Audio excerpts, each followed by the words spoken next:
Iwan Pidjoka. Pada channel kali ini saya akan membahas tentang materi pencak silat. Tapi sebelum kita membahas tentang materi pencak silat, marilah kita berdoa menurut agama dan kepercayaan kita masing-masing. Berdoa mulai. Selesai. Baiklah, kita lanjut ke materi pencak silat. Pencak silat adalah ilmu bela diri yang berasal dari Indonesia yang bertujuan sebagai pertahanan diri dan kemandirian. Jadi pencak silat itu adalah asal dari Indonesia, negara kita Indonesia, yang sebagai bertujuan sebagai pertahanan diri, untuk membela diri, menjaga diri kita. Ini adalah next kemudian. Hah? Lagi. Terus berikutnya, dalam pencak silat ini ada unsur pencak silat, Ada yang namanya unsur pencak silat, yang terdiri dari pencak silat itu sebagai pemersatu, terus olahraga, bela diri, pendidikan dan persaudaraan. Dan yang pertama itu pemersatu, kita sebagai bangsa Indonesia dengan adanya pencak silat ini kita dibuat jadi satu sebagai ajang silaturahmi di dalam pencak silat. Dengan kita mengikuti pencak silat atau belajar bela diri pencak silat ini, kita bisa saling bertemu antara yang satu dengan yang lain, baik itu di pencak silat yang kita tekuni atau dengan yang lainnya. Oke, yang kedua itu adalah olahraga. Iya, terus. Olahraga. Kedua adalah olahraga. Olahraga ini sebagaimana kita tahu di sini adalah bertujuan untuk menyehatkan tubuh, untuk sehat kita. Olahraga ini kan menggerakkan seluruh anggota tubuh. Dengan kita mengikuti pencak silat, otomatis organ tubuh kita juga ikut bergerak. Dengan tubuh kita bergerak, maka tubuh kita akan sehat dan bugar. Kemudian bela diri. Bela diri itu sebagai membela diri, sebagaimana kita untuk menjaga diri kita dari musuh-musuh atau orang-orang yang ingin mencelakai kita atau berbuat jahat kepada kita, bukan untuk melawan, kita cuma sebagai membela diri, Oke. Kemudian sebagai pendidikan. Di sini kita pendidikan dengan adanya pencak silat ini kita diajarkan untuk mempunyai pendidikan atau karakter. Di sini ada akhlak, moral, tingkah laku, kesopanan, kita diajarkan di dalam pendidikan ini. Terus berikutnya persaudaraan. Persaudaraan dengan kita mengikuti pencak silat, belajar bela diri pencak silat, persaudaraan kita satu sama lain dengan orang yang kita tidak kenal akan menjadi kenal, dari yang kita belum tahu menjadi tahu, jadi dari yang belum akrab menjadi akrab, timbulnya menjadi persaudaraan. Oke, next. Masih ada kesenian. Ada unsur kesenian di sini. Kesenian biasanya dipakai ketika akan ada misalnya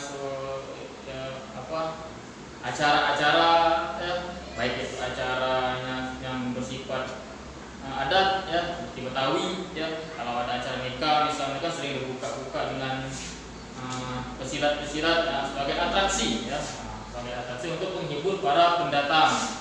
Oke. Next. Oke, kita lanjut ke materi berikutnya, yaitu tentang istilah-istilah dalam pencak silat. Di dalam pencak silat ini juga ada istilah-istilah, sama halnya dengan bela diri lainnya. Di pencak silat kita juga mempunyai istilah-istilah. Yang pertama itu ada kuda-kuda. Kuda-kuda.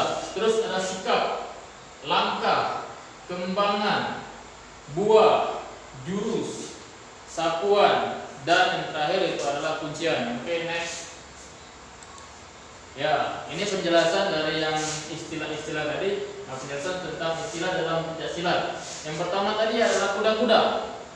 Kuda-kuda ini merupakan sebuah gerakan menapakkan kaki untuk membuat posisi tubuh siap dan kokoh. Nah, jadi di sini tujuan dari kuda-kuda ini untuk membuat tubuh kita siap terus menjadikan kokoh. Jadi tubuh kita disuruh siap dan kokoh untuk memulai suatu gerakan. Oke. Kemudian ada yang namanya sikap. Sikap merupakan sistem pertahanan yang terdiri dari sebuah posisi dan pergerakan. Ya, sikap ini adalah sebuah pertahanan yang terdiri dari sebuah posisi dan pergerakan.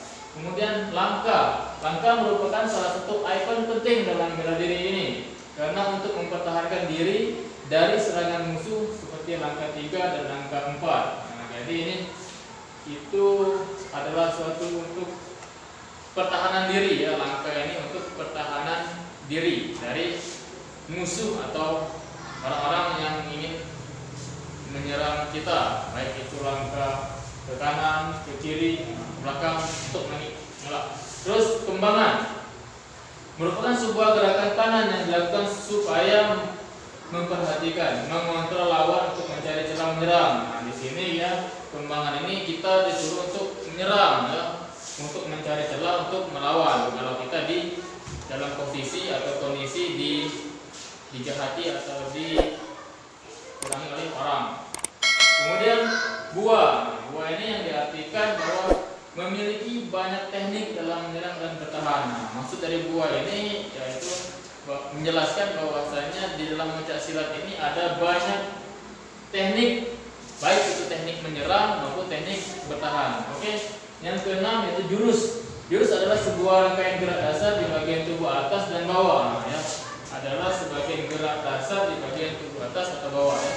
Ada jurus atas, ada jurus bawah. Terus yang ketujuh sapuan atau guntingan adalah sebuah teknik menjatuhkan lawan dengan cara menyerang posisi kuda-kuda. Nah, ya sapuan ini guntingan ya, yang namanya guntingan dia menggunakan kaki ya untuk menjatuhkan lawan. Nah, daerah serang yaitu posisi kuda-kuda. Nah, kuda-kuda yang tadi kita jelaskan itu diserang menggunakan yang namanya guntingan atau sapuan ini. Terus yang ke-7, yang ke-8 kuncian. Ya, kuncian adalah sebuah teknik untuk membuat lawan tidak berdaya. Nah, di dalam pencak silat ini ada juga yang namanya kuncian. Di sini kuncian ini bertujuan untuk membuat lawan atau musuh yang ingin berbuat kejahatan kepada kita buat dia tidak berdaya menggunakan kuncian. Ya, kuncian ini ya dilakukan untuk orang-orang yang sudah terlatih ya, untuk sudah terlatih dan menekuni bela diri pencak silat. Oke, next. Yuk.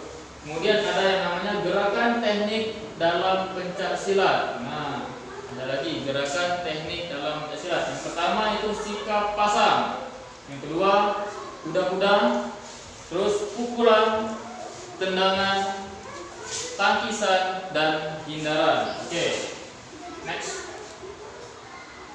Nah, ini pembahasan dari poin sebelumnya tadi, yaitu kuda-kuda. Nah, di sini saya cuma mengambil 4 kuda-kuda ya. Ada 4 kuda-kuda.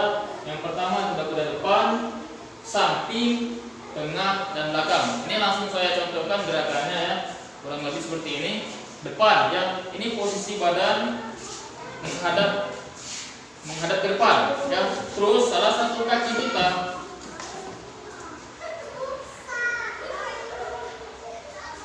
ya, saya ulangi ya, kuda-kuda ya. Sebelumnya kita bahas di poin sebelumnya ada yang namanya kuda-kuda. Di sini ada 4 kuda-kuda yang akan saya jelaskan. Yang pertama itu kuda-kuda depan, kuda-kuda samping, kuda-kuda tengah dan kuda-kuda belakang. Nah, di sini langsung saya contohkan ya, kurang lebih seperti ini. Kuda-kuda depan ya, kuda depan posisi badan kita menghadap ke depan. Terus salah satu kaki kita letakkan di depan dengan posisi berat badan ini berada di depan. Nah, posisi badan berat badan berada di depan menggunakan tumpuan depan ya. Terus kuda-kuda samping. Nah, samping ini sama ya dengan kuda-kuda depan, tapi dia menghadap ke samping. Nah, baik itu kaki kanan ya, ataupun kaki kiri ya, dia berada di samping. Terus kuda-kuda tengah sama, kuda-kuda tengah. Nah, ini untuk pertahanan tengah.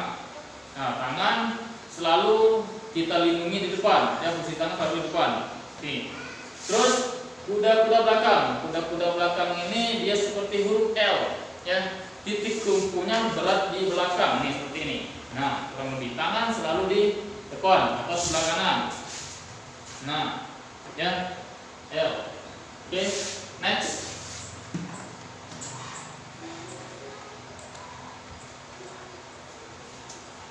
Terus kemudian sikap pasang.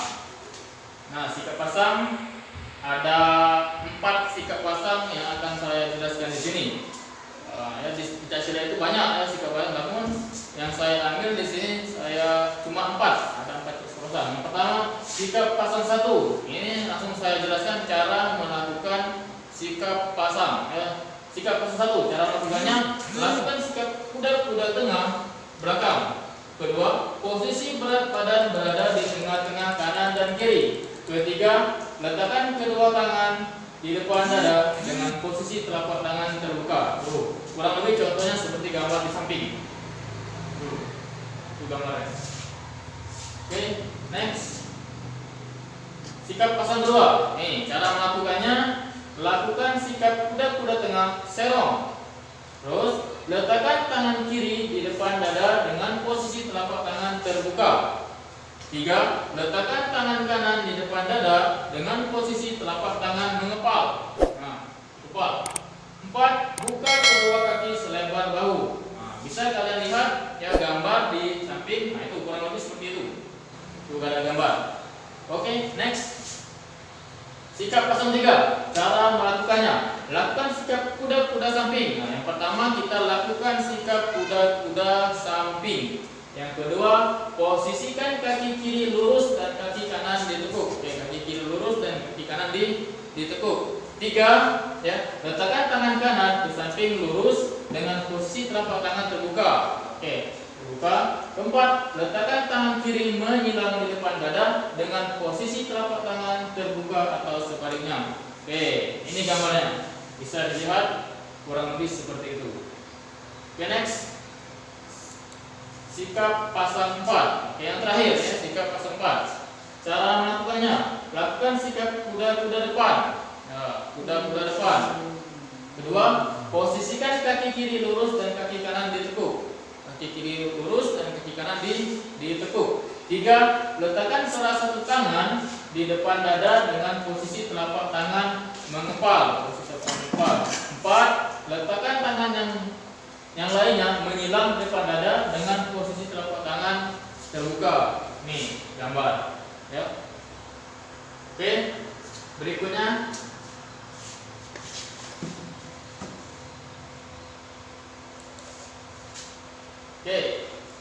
kita bahas mengenai tangkisan. Seperti bela diri lainnya, ya, di Pancasilat ada juga yang namanya tangkisan.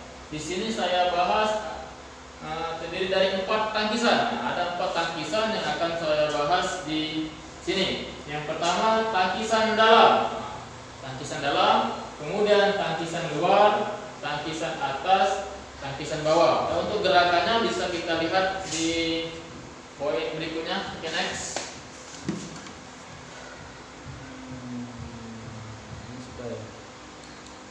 Nah, ini ya, ini adalah salah satu gambar tangkisan. Bisa kalian lihat yang pertama tadi tangkisan dalam. Nah, ini tangkisan dalam di gambar nomor 1, ya, seperti itu, menggunakan kuda tengah, ya, di pada gambar ini.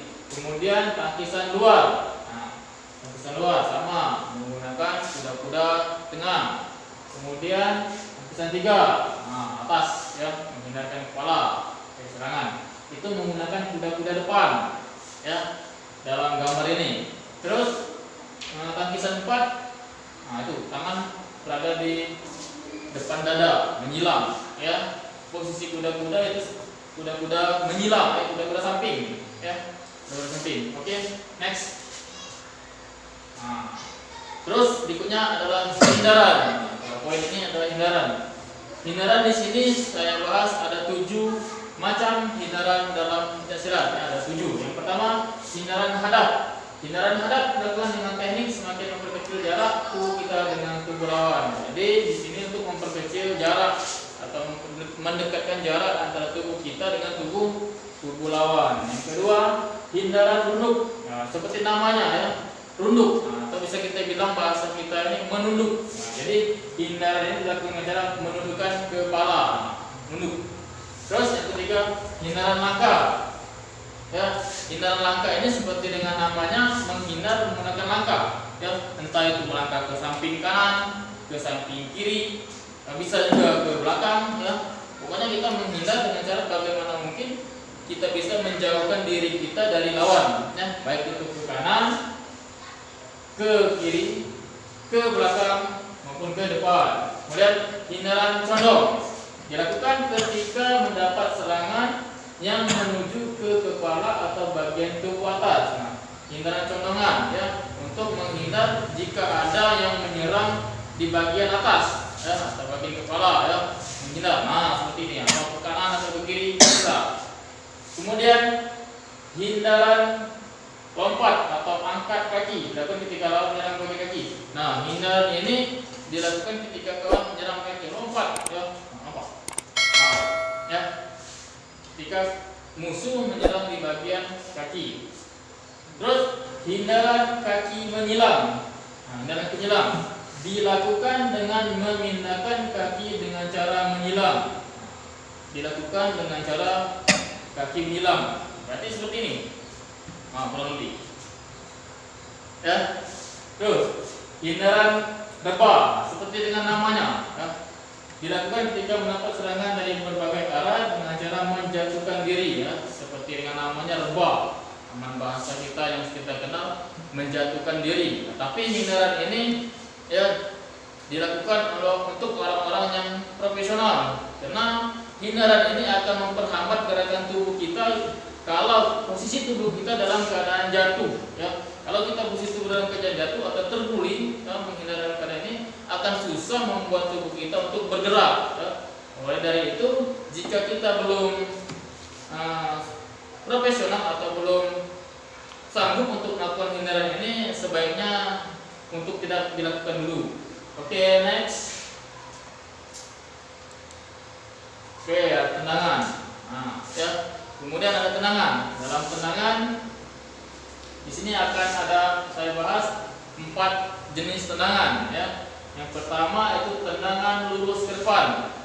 Nah, kedua, tendangan melingkar. 3, tendangan samping. 4, tendangan T. Ya.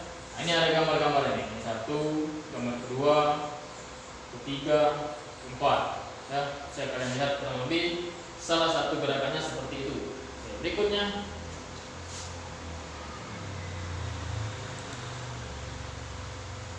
ya, setelah tendangan ada lagi namanya pukulan ya, pukulan.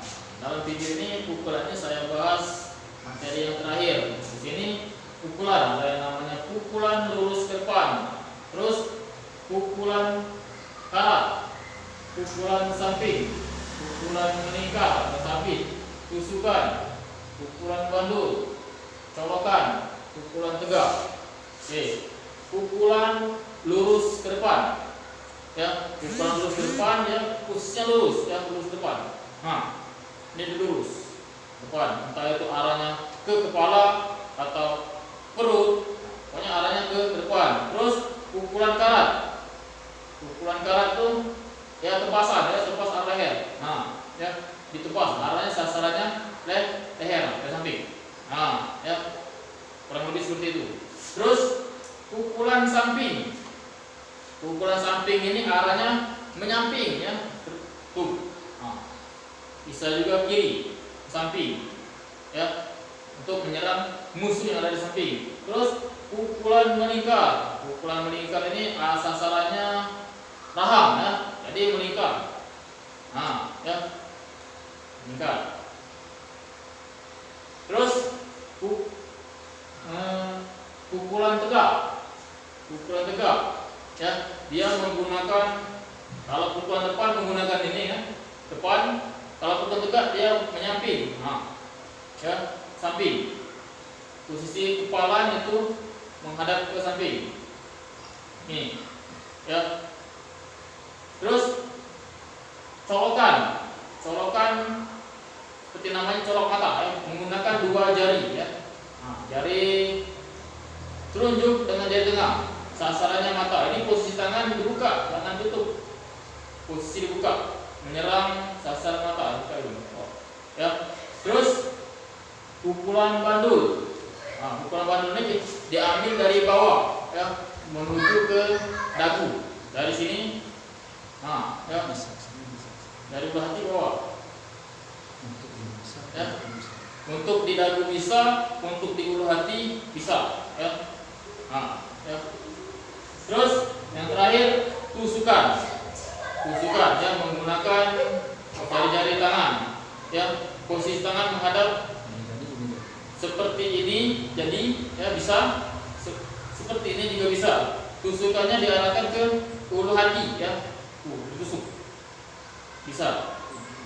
Bisa juga ditusuk ke arah leher, tenggorokan, ya, untuk menumpukan lawan, ya, bisa seperti ini, bisa juga seperti ini. Oke, ya, demikian materi kita tentang pencaksilat pada pertemuan di Ikhwan PJOK. Nah, ya, saya harap materi ini bisa bermanfaat bagi kita semua, ya, baik itu anak-anak SD, umumnya untuk orang-orang yang membutuhkan pembelajaran di tentang pencaksilat, ya. Oke, terima kasih. Sampai jumpa di channel kami yang berikutnya. Salam olahraga. Assalamualaikum warahmatullahi wabarakatuh.